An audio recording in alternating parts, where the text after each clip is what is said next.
My friends, Assalamu alaikum wa rahmatullahi wa barakatuh.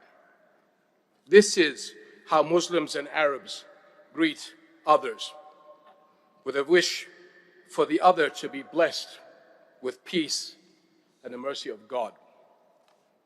Our region came with a message of peace, the Pact of Omar, issued at the gates of Jerusalem almost 15 centuries ago, more than 1,000 years before the Geneva Conventions, ordered Muslim soldiers not to kill a child, a woman, or an old person, not to destroy a tree, not to harm a priest, not to destroy a church. Those are the rules of engagement that Muslims must accept and abide by, as all those who believe in our common humanity. All civilian lives matter.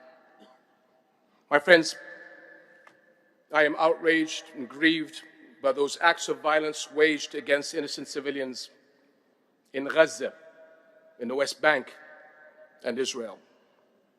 The relentless bombing campaign underway in Gaza, as we speak, is cruel and unconscionable on every level. It is collective punishment of a besieged and helpless people. It is a flagrant violation of international humanitarian law. It is a war crime. Yet the deeper the crisis cuts of cruelty, the less the world seems to care. Anywhere else, attacking civilian infrastructure and deliberately starving an entire population of food, water, electricity, and basic necessities would be condemned. Accountability would be enforced immediately, unequivocally. And it has been done before, recently, in another conflict, but not in Gaza. It's been 2 weeks since Israel put in place the complete siege of the Gaza Strip, and still, for the most part, global silence. Yet the message the Arab world is hearing is loud and clear. Palestinians' lives matter less than Israeli ones. Our lives matter less than other lives. The application of international law is optional, and human rights have boundaries.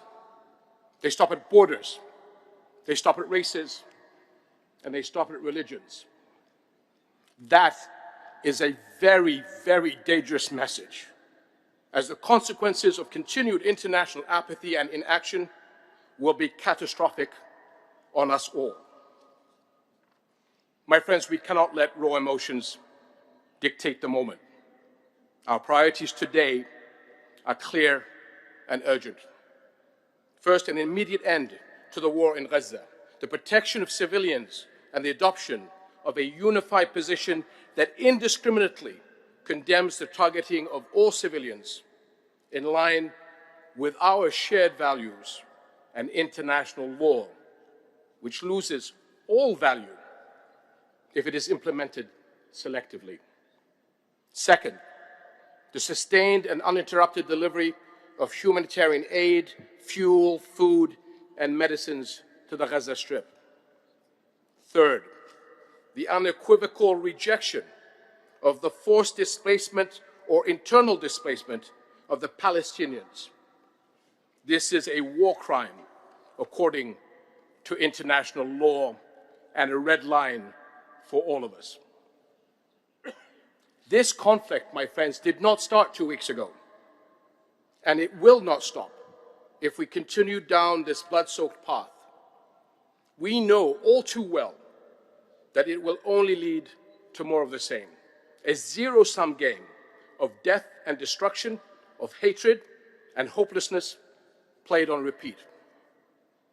Today, Israel is literally starving civilians in Gaza, but for decades, Palestinians have been starved of hope, of freedom, and a future. Because when the bombs stop falling, Israel is never held accountable. The injustices of occupation continue, and the world walks away until the next round of violence. The bloodshed we are witnessing today is the price of that, of failing to make tangible progress towards a political horizon that brings peace for Palestinians and Israelis alike. Israeli leadership must realize that there is no military solution to its security concerns, that it cannot continue to sideline the 5 million Palestinians living under its occupation, denied of their legitimate rights, and the Palestinian lives are no less valuable than Israeli lives.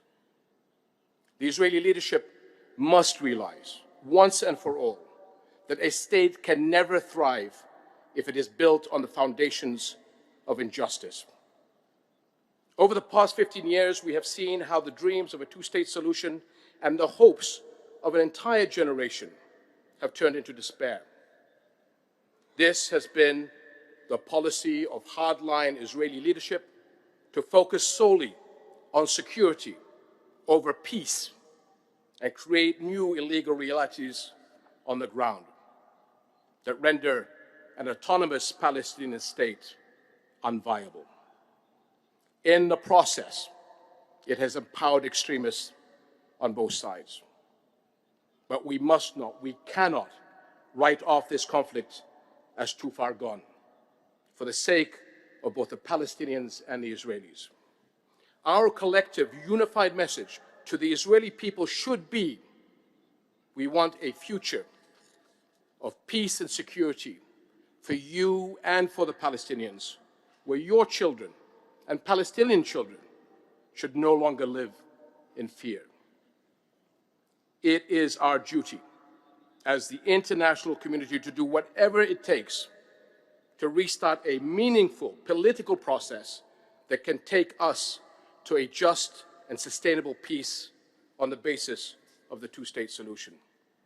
The only path to a safe and secure future for the people of the Middle East and the entire world, for the Jewish people, for Christians, for Muslims alike, starts with the belief that every human life is of equal value, and it ends with two states, Palestine and Israel, sharing land and peace from the river to the sea.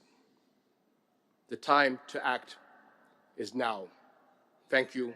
Shukran lakum jami'an. Wassalamu alaikum wa rahmatullahi.